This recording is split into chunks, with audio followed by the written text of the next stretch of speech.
So, good evening to you all. I would like to extend a warm welcome to each and every one of you who have joined us today for the webinar on student safety and security on campus. Through the webinar, we would like to discuss the implications and concern areas regarding the opening of educational institutions amid this pandemic and now that the vaccine is in sight. So before we begin, I would like to introduce and welcome our esteemed panelists. Mr. Mansoor Ali Khan, Member, Board of Management, DPS Schools, Bangalore, Mysore, and founder of School of India. Welcome, sir. Thank Dr. Reshma Ganesh, Founder Principal, Shri Shri Ravi Shankar Vidya Mandir, Bangalore East, and Art of Living Instructor. Welcome, ma'am.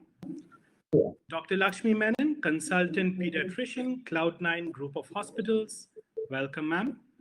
Ms. Supriya Iyer, HR Business Partner and Cluster Head for GEMS Dubai. Welcome, ma'am. Thank you. And Ms. Fatima Kader, Parent Consultant, Mindfulness Educator, and founder of Evolve ED. Welcome, ma'am. Now, to begin our discussion, I would like to invite Mr. Mansoor Ali Khan to share his insights from the management perspective regarding managing educational institutions during the pandemic and the challenges they expect to face while reopening. Over to you, sir. Actually, this is quite an important time, and this topic we've been going on for last 9 months about schools closing, the pandemic, and all that. And when schools in Bangalore closed, I think approximately around March 17th, we all thought as managements, teachers, and students, we may be closed for a week or something when we first shut down. But then it started extending, and then we thought it may all end in a month, two, and then as the cases started going up. So it was a very abrupt end to the year. The exams were going on, and especially in the month of March, the entire school was going through the exam phase, and we all had to abruptly stop. And the abrupt stop was in such a manner that it was like it was just a stop button pressed, or rather pause button pressed and everything came to a standstill. So we all didn't expect not to get back at the earliest, but now here we are nearly 9 months, and things stand the way they are. And only in the month of April, we started realizing that this will take longer, and some schools started going with online classes. And then I think by May, most of the schools had realized that online is going to be a part and parcel of the school system, at least for in the near short term. So we all had planned in such a manner. But the biggest problem as far as the schools are concerned, it became like the uncertainty. So nothing being clear, and then suddenly we faced an issue where, especially talking from the management point of view, because I'm not only going to speak for the CBSE or ICSE schools, because I also represent a part of the state board schools. Because what usually happens in CBSE, ICSE, international schools, by March, usually the fee payment is over. But in the state board schools, most of them have been monthly fees was being paid. So it so happened that schools didn't receive the fees for March, April, May, and it became very difficult for the schools in this budget, which we call as the state budget schools, to meet their salary requirements. So all problems, the initial problem what as managements we hit was salaries for the month of March, April, May. And suddenly the state board schools started facing a lot of problem, and CBSE, ICSE, and IGCSE were in a position, most of them, to weather the storm for till June. And then come June, the whole thing started where how do we go ahead with the online classes, whether for the nursery, LKG, UKG, what do we do? But though this is not as a management, I am telling as a government, the primary education ministry also was in a lot of confusion whether are we going online or we are not going online. And then we had a sudden knee-jerk reaction circular coming out from the department not to collect fees. And so then the panic set in among the schools, the teachers, because you don't collect the school fees, there is no money to pay the teachers. And then suddenly, abruptly, we had another circular come out from the Primary Education Department of Karnataka not to hold online classes. Okay, and then again, management, parents, we all landed up in the court. So already we were overstretched with the COVID thing. So I'm talking as the management challenges what we had. So here we were, one side we were fighting. We had never seen a pandemic like this. So we had never seen a pandemic like this in the last 100 years. And then when we saw this pandemic, we had management challenges where we didn't have funds to pay the salaries, where we didn't want a government where they didn't want to have online classes. And again, nobody had encountered how the online classes would go on and what would finally happen. So till we got really used to that online classes are here to stay, it was July. And still, the challenges of the fees didn't end up over there. And once we had, the government gave a suggestion that people who can afford to pay the fee should pay, and others should, it's okay if they're not able to pay, not to force. But that was not the case. A lot of the schools and management faced a lot of issue collecting the fees, and still many of the schools are going through this process. And then the managements had to approach the High Court, where the High Court had to say there is no other way other than online classes. And then there were guidelines formed. So that's being one part, like how the pandemic wreaked havoc with the managements. But on the teachers' perspective of it, we had a lot of teachers had to unlearn a lot of things, again, relearn. And they, in fact, I feel in the pandemic, apart from the doctors and medical experts, teachers are also a frontline and COVID-19 warriors, because it may sound very easy when you say online classes, but for those online classes, they've had to work so hard. And these online classes have been much more difficult and time taxing. And there's so many teachers, and hats off to all the teachers who have really done a fantastic job. If you would have asked anybody 1 year back, will teachers be able to take the entire education system online, they would say, oh, it's not possible. But today teachers have shown it is possible. And teachers who are not even there, because we are always in an age where some teachers were fantastic in technology, some had not really seen the importance of technology. But really, 99% of the teachers have learned, become experts, and especially subjects like languages like Kannada and Tamil and Arabic, everything going online, because we never had these online tools to take these to the students who never had it, but the way they have evolved. And so I think I would actually ask the governments to consider teachers as the frontline warriors, along with the doctors and medical experts who are there. And so that was over. But then perennially, we've had these problems. And now, again, when the schools are going to reopen, the biggest challenge will be how the schools will be COVID ready. Because again, when the schools reopen, we are going to have all the measures in place. Sanitizing process. We'll have to maintain social distancing. Then we'll have to see again what are the guidelines we'll have to follow, because generally most of the CBSE and ICSE schools will be having a class strength of 35 to 40. And when we come back to school, if we have to maintain social distancing, it has to be again 15-20 in a class. And can we do that? Is it possible? Do we have that infrastructure? Do we have so many teachers?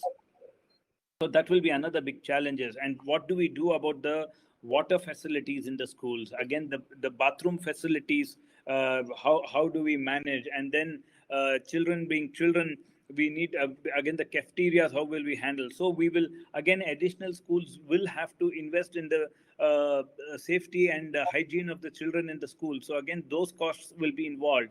And so I think again, when I purely talk from the perspective of what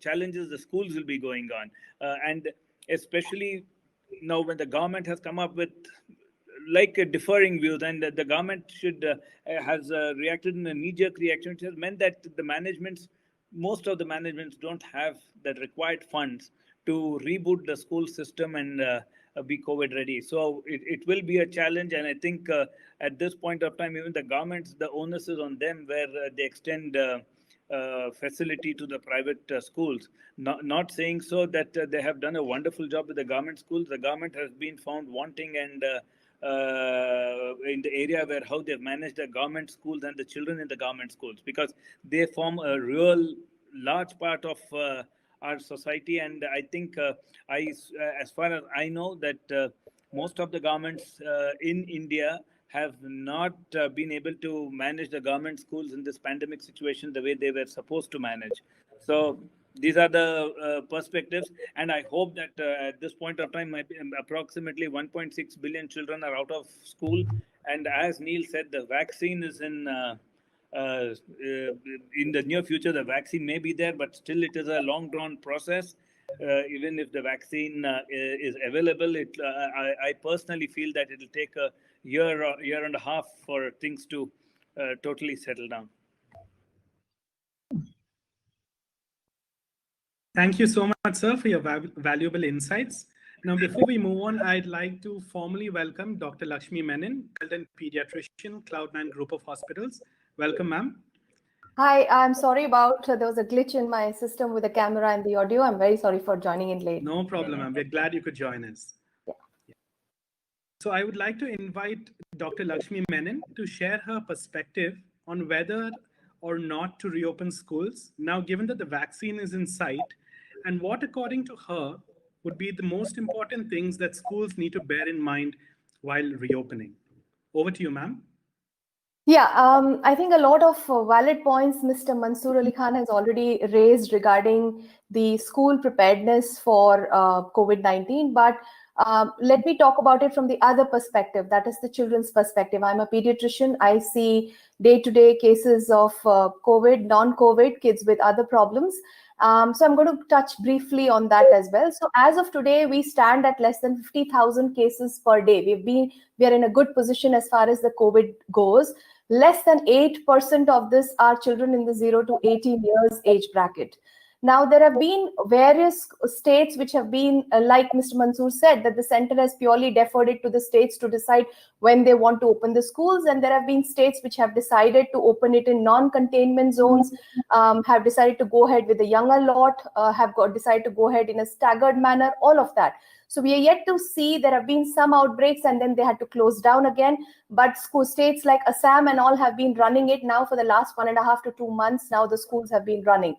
So what is the criteria for opening the school? The WHO has very clearly defined it as when there is less than 5% positivity rate, which means less than 5 cases per 100 tests that you do should be positive. And also there's another criteria which says less than 20 per lakh of population in the previous 2 weeks.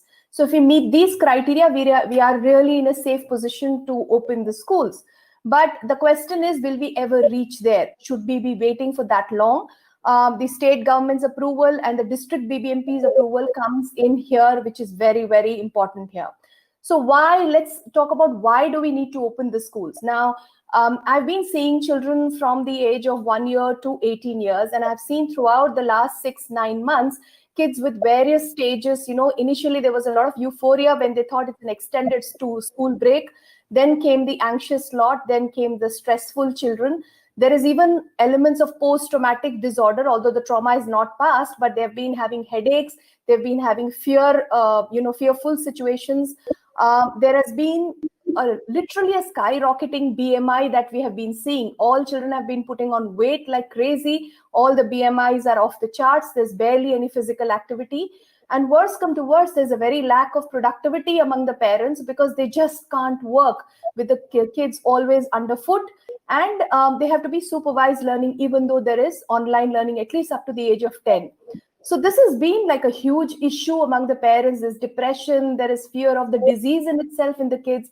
There's a lot of violence and anger management issues that we have seen among kids.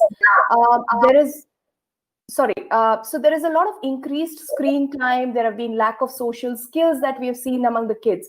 So these are all like problems which probably we don't know how to handle because we have never seen a situation like this before. Now, what would be the cons if we look at why would you open the schools, and what are the negative impacts of opening the school would be that the children are considered as super spreaders. They don't come down with the disease, but they carry the virus with them. And they could be having a mild form, or they could be asymptomatic, but they go back home. The school, as Mr. Mansoor said, has increased logistics required to monitor for illness. There has to be a greater vigilance among parents and teachers. Teachers themselves are at risk. And there is a possibility of closing down at any time in the school, despite having all this readiness. At all levels, you need like monitoring from transport to classroom to toilet to libraries. I mean, there is absolutely like crazy logistics that you're looking at here. So let's say that if you are to open the schools, what are the things that you will have to have? We need the BBMP's approval. We need the state government's approval. Yes, there have to be SOPs in place. There have to be standard operating procedures. We need to be sensitizing the staff and the teachers regarding hygiene procedures. Staff more than 60 and comorbidities should be, sort of shifted to the online learning model. And whereas the younger staff can go on to address the children in a actual physical classroom versus a virtual classroom.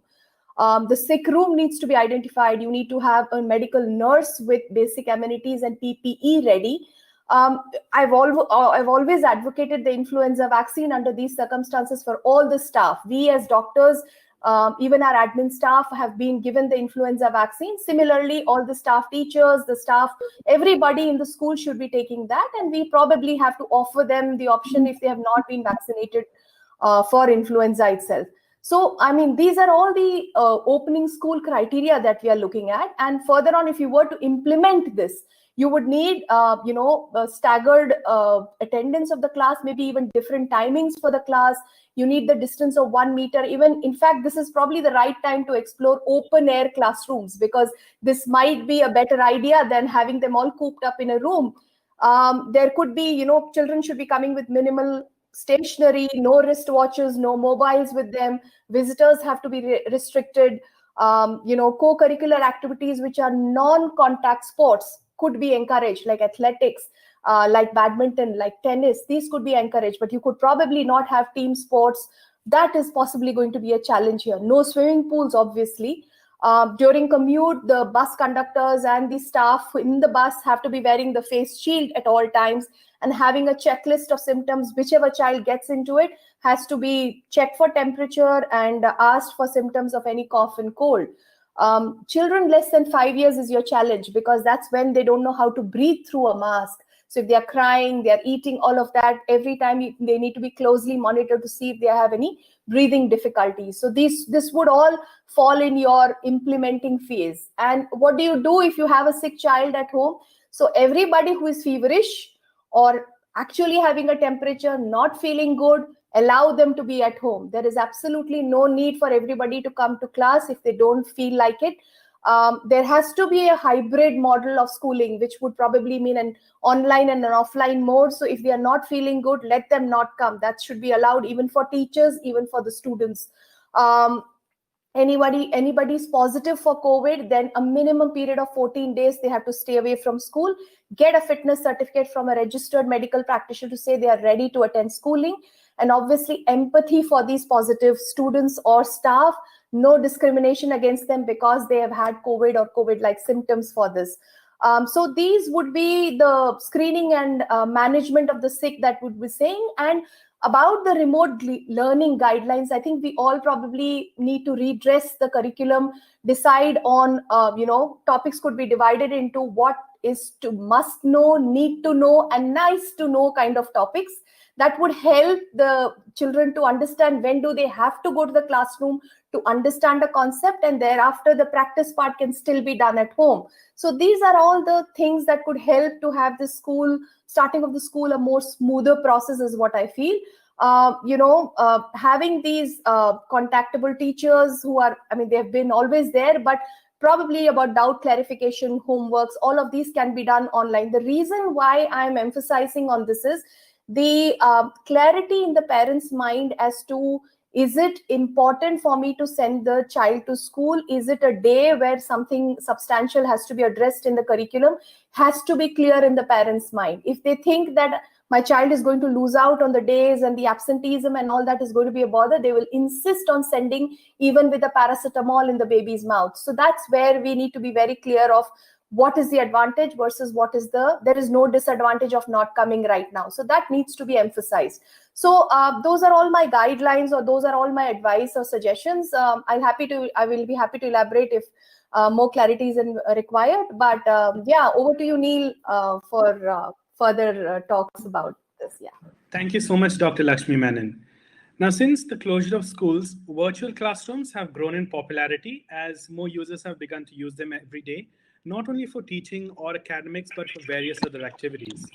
And thus, it has become the new normal. I would like to invite Dr. Reshma Ganesh to provide her insights regarding how teachers and students at her school have been coping with the online classes. What are her concerns when it comes to reopening the school? Over to you, ma'am. Thank you for your question, Mr. Neil. See, any crisis, it presents itself as an opportunity to enhance the resilience. And here I must appreciate the teachers and the students for adopting technology. As Mr. Manzoor sir said, truly they are the frontline warriors. We truly should recognize and appreciate them, that how they have switched over instantly to technology. And as he said that a year back, if we had asked them this question, definitely there would have been apprehensions. But the way they have taken it up and they have adopted themselves, initially I used to see them just teaching, seeing how to deliver lessons virtually. But now I see them bringing about so much of variations, how to make teaching collaborative, how to incorporate the 21st century skills, how to give ample scope for students to develop these 21st century skills. So much of variations they have been trying, and truly hats off to all of them for switching over so instantly, I can say.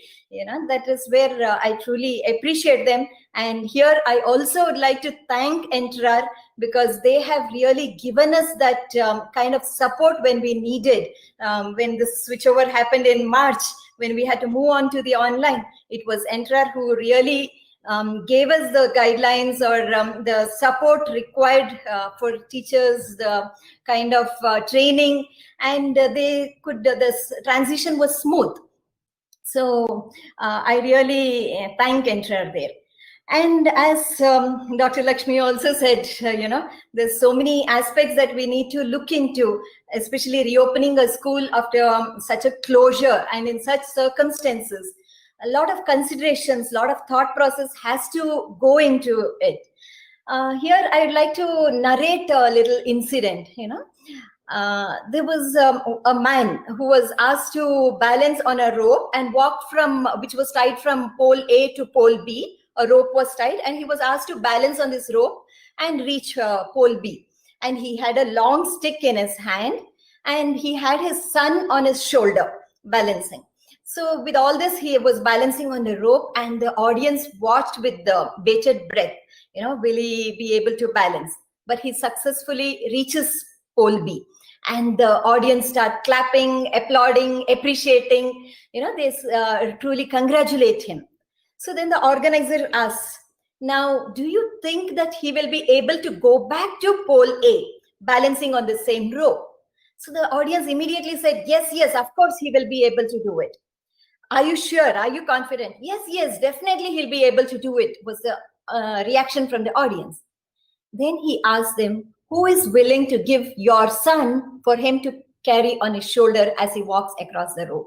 And there was stunned silence. See, everything from a distance, when it is this thing, it all looks very easy, very smooth. Yes, it is possible. It is. We can do it. But then when it comes to actual implementation, that is where we really need to win the trust, the belief. This has to be established. So now we are in such a situation that we need to see that we need to work at different levels to establish this trust and this belief, so that we can again make parents, make the students, make the staff, all the stakeholders feel that yes, it is safe, it is secure for us to reopen schools. So for what I see it as, we need to work at 3 levels. One is at the visual level. So visually, we need to make parents, the students, the staff understand what are the do's and don'ts. Both Dr. Lakshmi and Mr. Manzoor sir have thrown so much light on it, on what are the do's and don'ts, right from the security area. What are the things, measures we have taken? You can make them go through a virtual tour, have a PPT presentation, and tell them what are all the aspects that you have put in place for them, for the students' safety and the staff safety measures.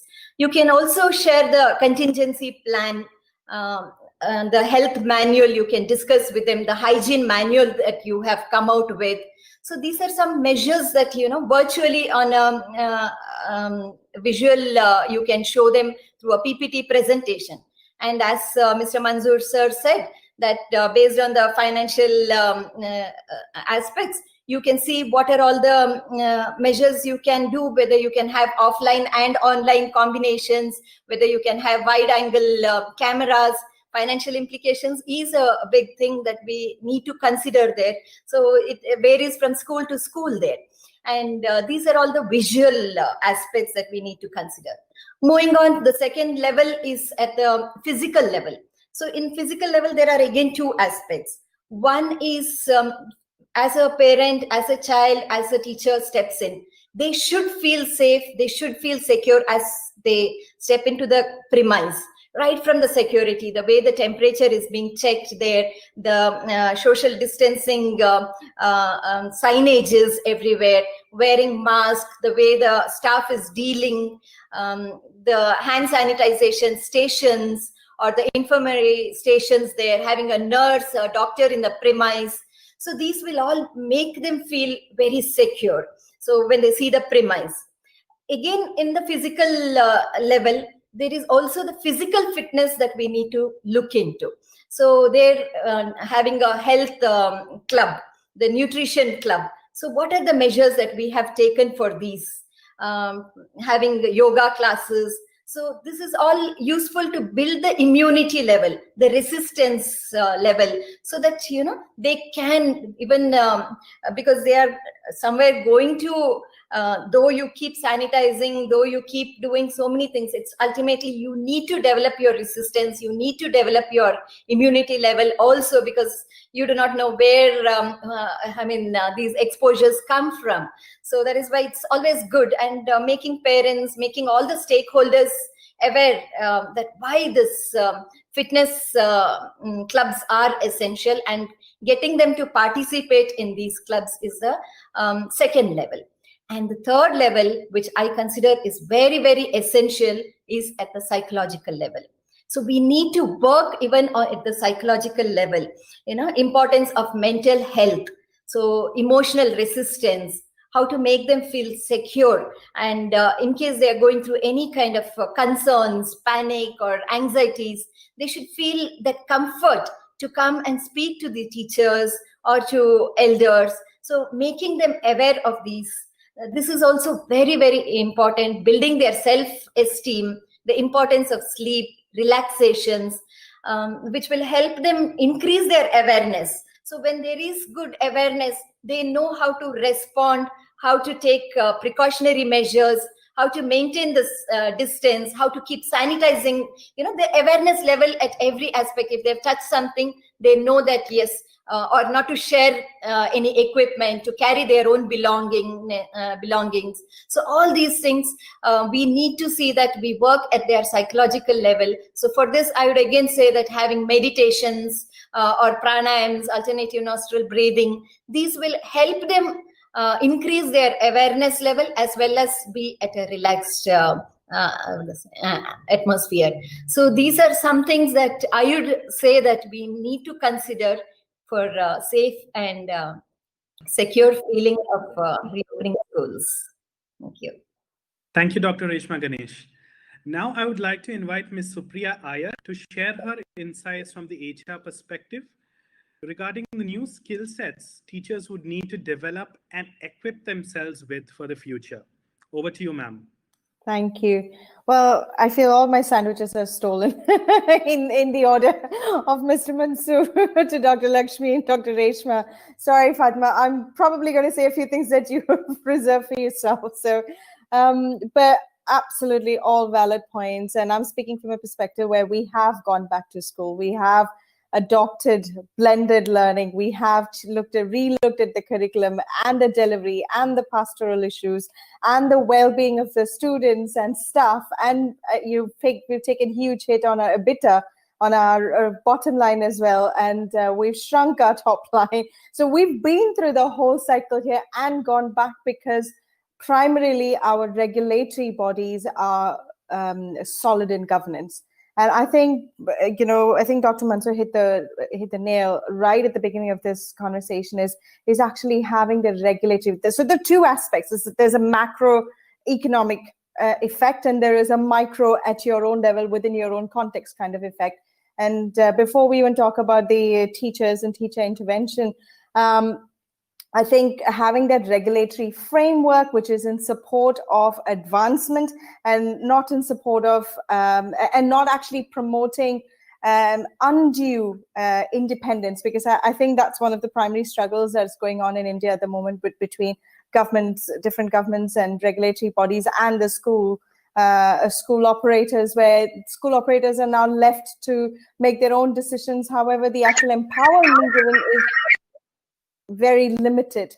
So in the face of that restricted space that you operate within, there's a lot of pressure that flows from the top. And, culture eats strategy for breakfast, as they say. It's a cliched old statement made by a management guru, but it is really true. The culture that we're going to set for our children in the classroom is something that has already been eaten for breakfast in the boardroom or perhaps in state assembly conversations, So I think there's a lot of awareness, ownership of the macroeconomic impact that needs to be considered. And, I think it was Dr. Reshma who talked about emotional resistance. I think Dr. Lakshmi, you talked about the emotional resilience. I think there's never been a time before this that actually demands emotional resilience as a normal skill set and a behavioral competency to carry.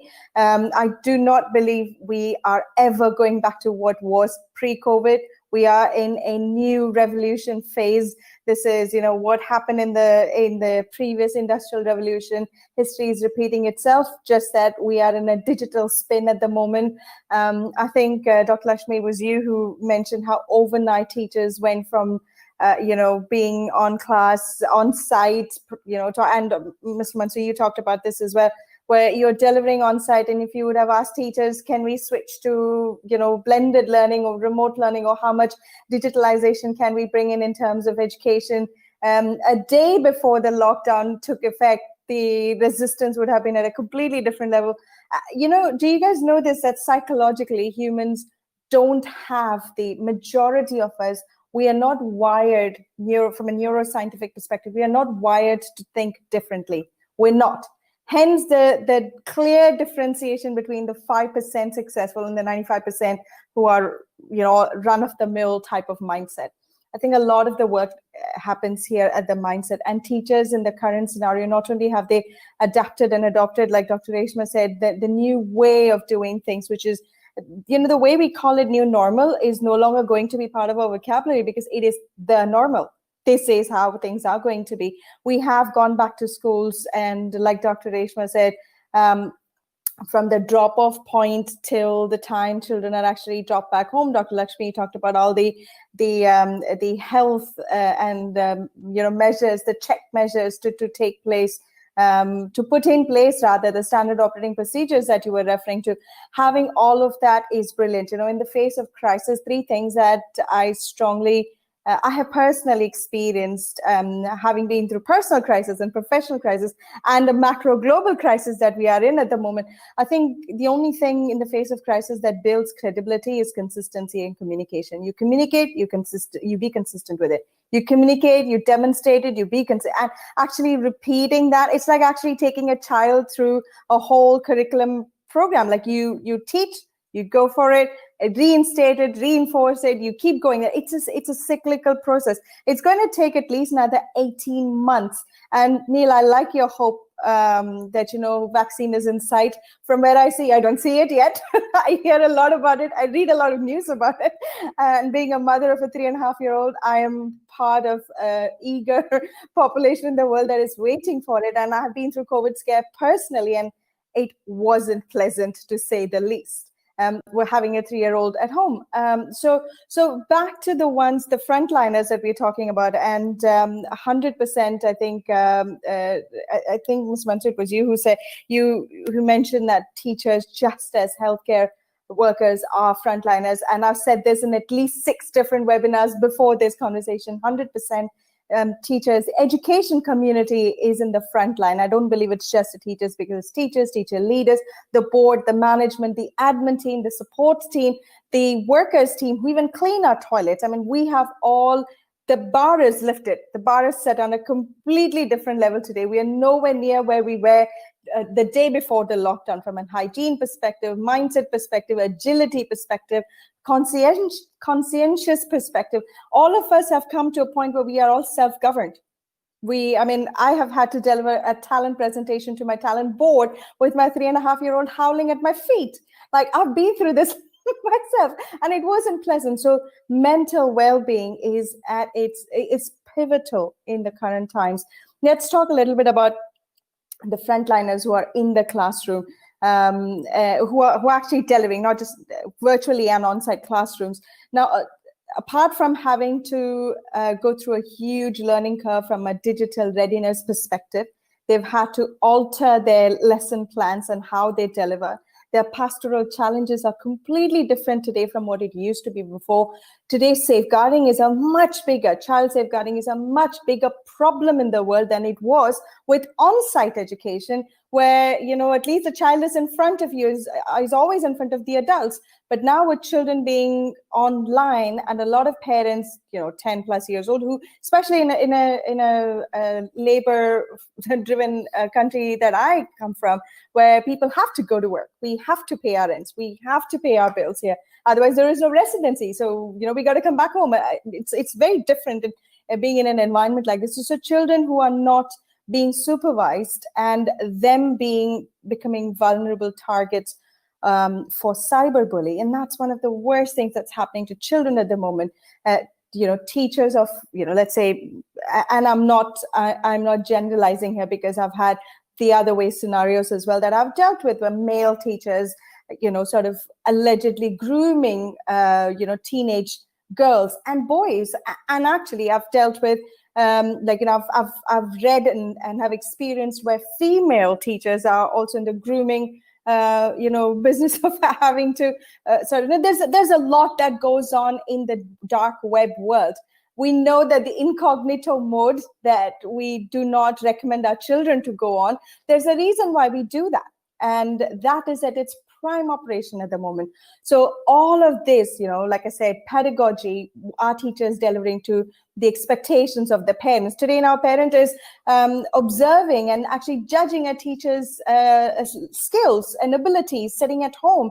And there have been cases where parents have actually come on class, like virtually online, and have actually told the teachers off. Like, that's the pressure under which our teachers, Our teacher leaders, our education leaders are operating at the moment right in the middle of the pandemic. Indian, government decides to revamp the whole education policy. Brilliant. I don't think there was a better time than this to revamp the education policy, which then escalates the expectation of delivery to another level. We're still trying to understand how do we deliver through pandemic, and then a new education policy, which is it's a conversation for another time. But what has happened is teachers are operating under humongous pressure. Their confidence has taken a hit because a lot of them at the prime of their teaching career, where people have respected them for their subject knowledge, expertise, and understanding, have suddenly discovered that they are digitally illiterate or amateur. So their confidence has taken a hit. They have no work-life. There's majority cases, there are no work-life balances. In a transient country like UAE, I think this might be less of a problem based out of India. But in a transient country like you can't travel. You're not with your immediate family members. You may be with your spouse and children here, and there are a lot of teachers that we work with who don't have that kind of family here. So their inability to travel back home and meet their families and just that absence of social security that we all would like. In all of that, the amount of well-being issues that have come up globally is phenomenal. I think, Dr. Lakshmi, you talked about the BMI chart going off the roof, which is absolutely true to even teachers. We are all sedentary. And so from a role modeling perspective, if teachers have to role model digital readiness, role model self-governance, role model, subject matter expertise, and the new policies and the regulatory norms and the constant checks from the regulators, who just walk in unannounced, and a parent judging on site, and a child, also judging the teacher to say, oh, you don't know this, really? I can teach you how to do this. So it's all of that. I think, Dr. Lakshmi, you talked about the wholeness and the well-being, and I think, Dr. Reshma, you talked about yogas and yoga sessions and pranams. I think all of this is equally important for every single person involved in the education community, whether it's parents, teachers, education leaders, children, and even support team. We all have to be in this together. Now, one very important thing to consider is resilience is not something that we need to be born with. It is absolutely an acquirable behavioral competency. It's a trait. We can develop it. There's so many ways and means of doing it. Being in the face of pandemic and going through it is like almost on the job training, which is fine. But regular interventions and check-in conversations with the teachers, and making time for leaders to make time, for management to allow leaders to make the time to actually have those sort of check-in conversations with the teachers to say, how are you doing? What else do you need to do? And Dr. Lakshmi, you talked about how children are the carriers of COVID, maybe asymptomatic. But teachers also live in families, and there may be somebody out there. So them coming back into schools when we are going back to campus, for the teacher, this might be the only income in the face of present pandemic. The rest of the income generators, income must have been completely gone. So it's not just for a baby to put a paracetamol in the mouth and be sent to school. It's also a teacher who is going to be doing that. And I'm telling you, by my own experience being here after having open schools, there will be cases. There will be positive cases. We all have to accept it, prepare for it. My child was supposed to go to school. They say I refrained from sending her to school. Then I challenged myself, and I'm now sending her to nursery. Because I've taken that risk. And I did that after I went through the whole COVID piece myself, because it just occurred to me that it isn't after all that bad. It was the fear had gripped my mind. My faith had completely vanished.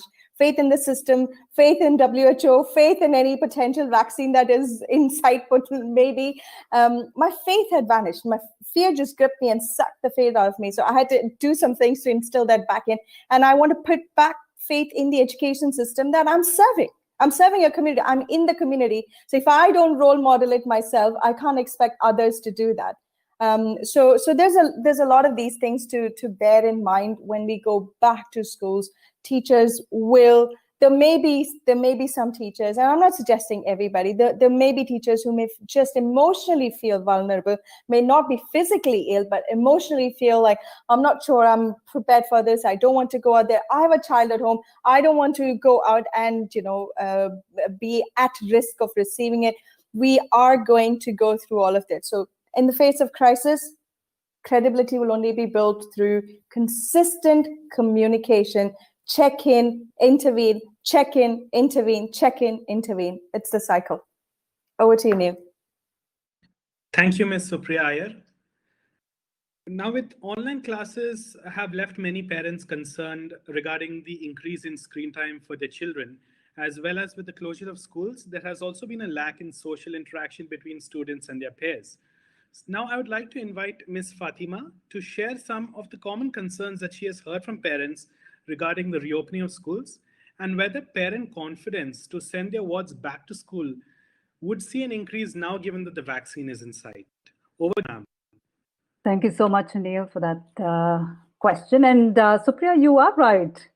I mean, everyone's just spoken, so I'm actually wondering how is it that I should position and what is the point that I can bring out. So I think all of us have been quite clear about what we expect. So what I'm going to do is I'm going to put out a parent perspective and somebody who's speaking to a lot of parents and their stories and their concerns.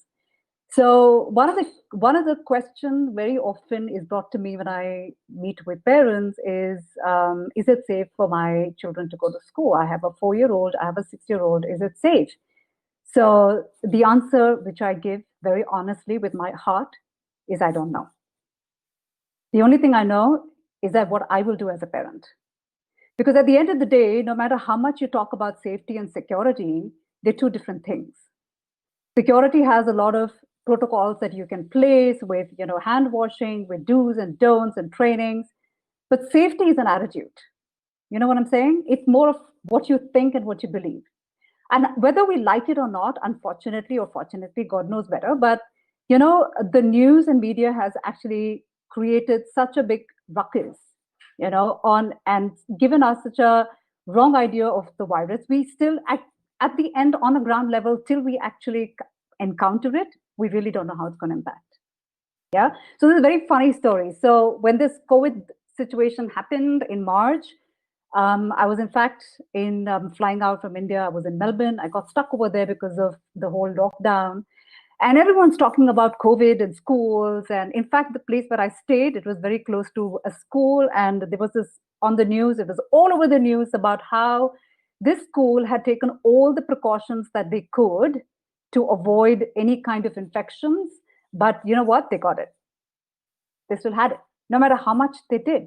And the whole, the whole government and the Victorian government came together and they're like, what really happened and what really happened and how did that happen? But nobody really could find a solution to it, or nobody could really find an answer to it. A funnier situation is when I was there itself in New Zealand, when New Zealand was so proud of, having a 0 numbers to no COVID cases and things like that. And all of a sudden there were seven cases that rose up just a matter of 24 hours. And they couldn't find the source of it because they had closed all their borders. Everyone was tested. There was no way they could actually figure out from where that virus entered that home. It actually entered from a home that was empty without any people. So now how do we and where, and is it wise to actually question that? I really don't know. So that's why parents, when they come to me and ask me questions like, is it safe? Is it not safe? I said, I don't know. Because this pandemic, nobody is well prepared enough to handle an epidemic and a pandemic, no matter how much you think. Till it actually hits us, we really don't know how we're going to react. And we are human beings. And we're human beings, like I think Supriya just said, we're hardwired to, to think differently. I would say we're hardwired to change. We don't like changes. We're very uncomfortable, right? Because we are very fear-based, and that's a very natural human emotion, right? We're talking about teachers being warriors. Tell me about it. I work with teenagers. I think they're warriors themselves because they've just adapted themselves so well to, to isolation. Because I've had stories from homes where teenagers, I'm talking about 9th and 10th graders, students who've been locked up in a room in a two-bedroom apartment with 7 or 8 people in the family, big family, and they've not been able to go out. And they said, ma'am, we've just not gone down at all. Our parents just don't allow us to step down. I mean, they're warriors according to me. I mean, there are parents who've handled 4 kids, young ones, right from age 2 to age 5. I think everybody has come together and everyone is fighting their own inner battles to make things work. Yeah. So questions. So coming to Neil's questions in terms of what are the kind of questions, what are the kind of concerns that parents come up with? Of course, there are some security related questions that people come up with, saying, how well is the school going to be prepared enough to handle this, the whole, with children coming up, how well prepared are you? What are the protocols that you're going to follow? What are the things you're going to do? How are you going to ensure that the children are, keeping that social distancing? But in reality, really, do you think that they're really going to be social distancing when they meet each other? They're not going to. Or how much ever you can tell them, I don't know how much of it is going to be done, right? Teenagers today are just so fed up of staying at home, they'll do anything to get out. So things of that sort. There are a couple of questions where, from an extreme level, there are some parents who come and say, you know what, I have a family in US and we send our children to school and they've had COVID and, we don't want to, have the situation. Sometimes it's so extreme that they start blaming the school. And I think at that point of time, I've always given parents that advice. The schools are not somebody who's servicing and not here to kind of, service your egos. They're here to collaborate with you. They're here to work with you. And so you need to have that attitude to work with that school as well. Yeah.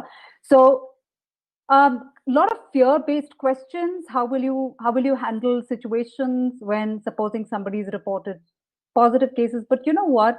To be honest, the way I answer parents these questions is because just like the way a parent is trying to figure out how to handle things at home, the schools are also figuring things out.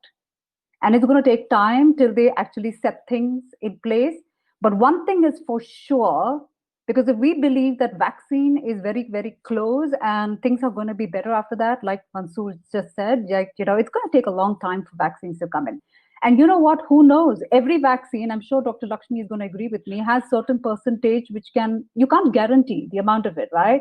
I mean, just today I read in paper or some news, I just read that I think one of the ministers of Haryana, who was actually one of the ministers who volunteered to get himself vaccinated, is actually now, after vaccination of a month, he's actually been tested positive for COVID. So how do we know? We really don't know, even if there's no guarantee. But I think what I know as a parent, and I can say from my perspective, I have a 13-year-old and I have a 21-year-old as well. So will I send my child to school? Yes, I will. Why? Because I believe in the immunity of my body. I believe the immunity of my children. I feel that we can educate them with certain, steps that they can do. We can always collaborate with schools, work out things that's best at that point of time. But really, at this point of time, we really don't know what we can do. But one thing is for sure, parents, like any other child and any other children, or any other group of, let's say, a group of people who's not sure about something, because we are very uncertain. We do need some assurance. We do need some confidence, and they do need as well. So if a school can assure, that they have a well-thought process in place, that the teachers are trained enough, but still give that kind of space for them to decide if they still want to send their children, saying it's okay, if you don't want to send your child now, you can send them after a month, or try it out for a month, or then you can see if you want to continue, or see how you feel after 3 months. I think they need that kind of confidence. And once you give that confidence, that relationship, because at the end of the day, no matter how much we speak about what we can do, which is extremely important from a security perspective, from a health perspective, till schools work on building that attitude of safety amongst themselves, about their teachers and their parents, then it's going to take a long time for parents to send. Yeah. So I have 3 kinds of people. So I have parents who are actually giving up. They're like, you know what, open the schools. I want to send my children to school because I've had it enough. Yeah. So there are some parents like that. Yeah. Supriya, are you one of them? Oh yeah, yeah. So they're just happy. They're like, no, open the schools. We want the schools to open. We just want to go because I'm sure that's going to happen. There are some who just don't want to send their children to school because they're very, very scared, right? So schools need to I think understand what is the emotional, frequency with which parents are talking, and counselor plays a very important role. I think giving them that space, giving them that assurance, somewhere bringing things onto their side. I think that's what schools can do. Apart from all the things that everyone's just spoken about, all the do's and the don'ts and the trainings and all that's done, I think relationship, this is an opportunity for us as schools to build that relationship, to guarantee that we're here to collaborate with you. And of course, from the parents' perspective, also to somewhere trust that school, that they're here to collaborate with them. Because this is one of the mindsets in India the parents have, that schools, jo bhi karega, it's for paison ke liye karega. It's like whatever you're doing for money. But actually, from a school standpoint, it's very different. We have teachers who've just gone out of their way, like, Dr. Reshma said, you've gone out of their way to change their methodology of teaching because they don't want the children to miss out and have those gaps in their academics. Am I right? Yeah, they've done everything. We've done everything. So I think this is going to take time. It's going to take a bit of assurance, a bit of counseling, a bit of relationship talks, confidence when they see that other children are going in. But eventually, I think they will understand that COVID is here to stay. It's not going anywhere, no matter what you do. And you don't get an infection, you catch an infection. And it doesn't mean that you can catch an infection in school. You can catch an infection anywhere while you're walking, right? We believe that the school is a place where you can, but actually it may just not be that place. It could be a mall. It could be while they're walking home. It could be caught anywhere at any point of time. But yes, can we be socially responsible? Can we teach children about it? Can we be? Yes, we can. We can use those opportunities to educate children and give them some certain values. But just isolating them and telling them that, no, I'm not going to, send children to school. I'm very happy because I get to see a lot of parents that way as well. They're saying, they're very, very comfortable. They're like, no, my child is just so beautifully set with, with online trading. Chal raha hai, chalne do. Like, it's going on. So just you're getting your money, right? I mean, that's more than enough. But that attitude is also something I think is more dangerous than COVID. Because what the parents are very ignorant about is they're losing a lot of constructive years, especially with social learning. And that resilience that we are talking about, I think Dr. Lakshmi also spoke about, Dr. Reshma also spoke about that resilience is not only in terms of attitude, in terms of emotions, but it's physical, it's psychological. I think there's so much, it's interpersonal. That resilience needs to be built right now. And for that, I know as a parent that if tomorrow my child's school open, I'm definitely going to send her with certain do's and don'ts. Maybe have some practice sessions, but I will do that. Thank you, Ms. Fatima.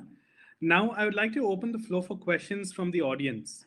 So dear audience, please post your questions through the public chat that is located in the top left of the menu of the screen. And the first question I have is from Smita Sinha, and it's specifically for Mr. Mansoor. So the question is, low-income private and government schools have not adopted online teaching methods.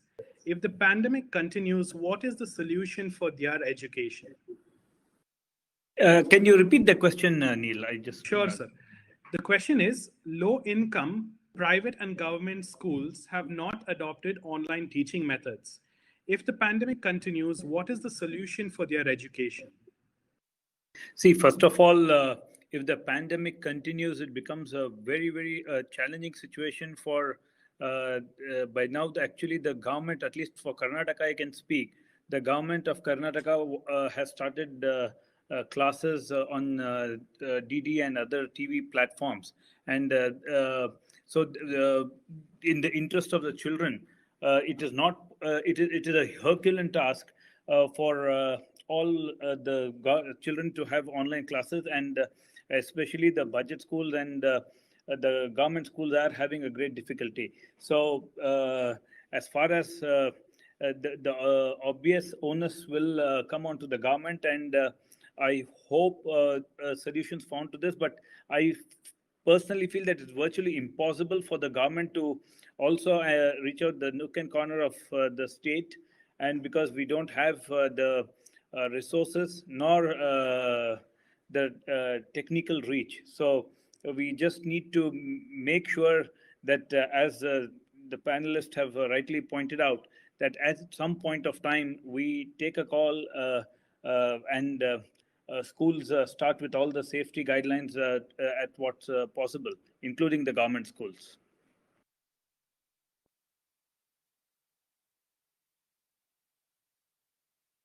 Neil, you're on mute. Neil, you're on mute. Sorry. Yeah, so the next question is an open question where any analyst can answer. Are virtual classrooms here to stay even after the pandemic ends? Have virtual classrooms been able to democratize learning for everyone?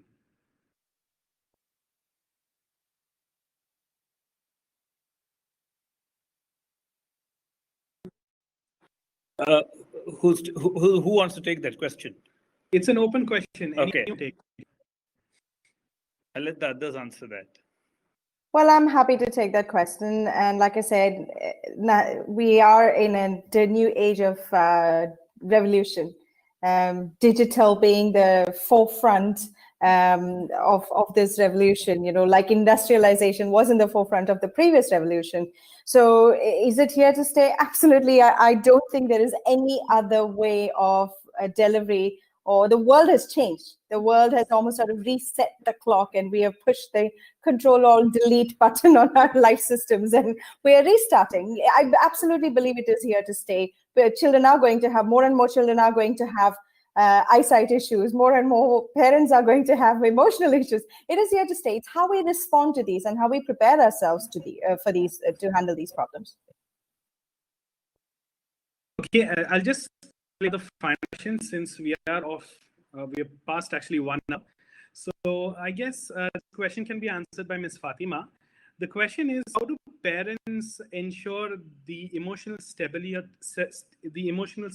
children while they continue to stay at home, since they do not have peer interaction or they cannot be friends, and it has been quite some time. So how do parents ensure the emotional stability of children as they continue to stay? Neil, you'll have to repeat that again because you were breaking up quite often. Sure. Thank you. Yeah, the question is, how do parents ensure emotional stability of children while they continue to remain at home? While they continue to be at home, how do the parents ensure emotional stability? Is that what the question is? Okay. So I think emotional regulation is everyday work. And I think from children's perspective, that's one of the beliefs, and this is something that I come from my experience, that they're not stable. So they don't have the skills and ability, but actually if you look at them, they do have that. It's the parents who actually need a lot of work from their stability. They are the ones who look at everything from a perspective of anxiety and sadness and judgments. So I think to ensure stability and sanity of the mind of the child, first, as a parent, please start working on yourself. Because the child is a reflection of who you are. If you carry an anxiety, oh my gosh, I'm really scared of COVID coming in, and I'm wearing my gloves, and I'm wearing my mask, and I'm going to be panicky about it. You know what? The child is going to just pick that up, whether you like it or not, at a subconscious level. You don't even know when the child is going to pick that up. So from an emotional stability, just move that shift as a parent, that yes, I want my child to be stable, but what am I doing to create that sense of stability in me? So you take out those strategies that is going to help you to remain sane, happy, joy, work on your anxiety, work on your trust. I think if you need a guidance, there's a whole lot of meditations that are available. If it works for you, go ahead, do whatever is needed in terms of physical. So move that light a little bit, because your child will follow what you are going to do. And the child will somewhere. So one of the greatest things, before I close, I think one of the biggest mistakes that we do is one of the parents I remember coming and telling me that during this COVID and Corona time, schools closed, my child is getting very bored. And I said, what a fantastic opportunity that you have. So he was very surprised. I said, really, what kind of opportunity?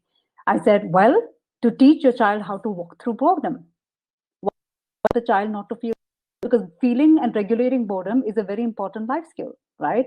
I mean, we're telling them about joy and happiness, and why not teach them and give them that strength to feel boredom? Let them feel bored. Don't try to fix it. So these are opportunities, but the problem is the parents lack that. So if you can get a mentor, you can read. I can't recommend parents parenting books because a lot of it is actually something which doesn't resonate with me. But I think what you can do is, work on yourself, and ask a lot of questions, get a mentor. I think they'll be able to tell you that. So I hope I answered that question. Thank you. I have just two final questions, one for Dr. Lakshmi Menon and for Dr. Reshma. So the question asked right now is for Dr. Lakshmi Menon. And the question is, apart from trying to ensure social distancing at school, sanitizing the campus and cleaning classes, is there anything else that schools can do to provide some sort of relief or comfort to parents and give them some sort of peace of mind that child will be taken care of while they come back to school? I think Ms. Supriya and Dr. Reshma, all of them have said this, that clear and transparent communication is the key here. If they see you doing the right things, if they see that your standard operating procedures are in place, usually there is a better belief in the school system that the school has the right idea at this point. We are all evolving with this pandemic. So nobody has a 100% assurance that if I do 1, 2, 3, 4, 5 things, I will not get COVID. I have got parents who've been saying that they have been under lockdown for the last 3-4 months. How do I get COVID? It's a virus, for heaven's sake. It's an ultra microscopic particle. It doesn't knock on your doors and say, may I come in? It's just going to come. So all we can hope is that the conscientiousness among the parents to make sure that you are, in your mind, you know that your child is well and fit to attend school. The school will do its standard operating procedures to make sure that the safety and the security of your child is taken care of as best as it can. And then we have to leave it to the immunity and the health of the child to see whether, the child remains healthy or not. And this is my view, that as far as a child goes, very, very small percentage of children have actually been seriously sick. But as I said, that's not the concern. It's not the concern that the child is being sick.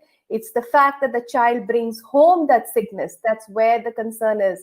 So I suppose the better idea is for the parents to keep themselves healthy to be able to combat the illness. If the child brings home the virus, that would be the case. So I think probably the entire stigma about absenteeism and worrying about missing out on school days, if that goes off the parents' head, I think things will be better put in place and it will be easier for them to just follow protocols then. Yeah, that's my take on that. Neil, can I just take this opportunity to sort of extend what Dr. Lakshmi just talked about? And, I have the honor and privilege of working for world's largest private education company in this K-12 space in a lot of measures. So all of our recorded cases of children having tested positive within GEMS, not all, that would be wrong. Majority of the recorded cases are children who have opted for online learning. So it's not that school is breeding the germs.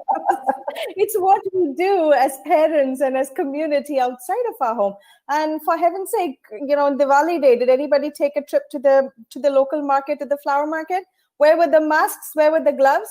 So please don't question the schools and the education system on how are we going to ensure that our children are going to be safe. We are doing everything we possibly can within our power, knowledge, understanding, resources to look after our community, all of our children, not just, a paying parent's child.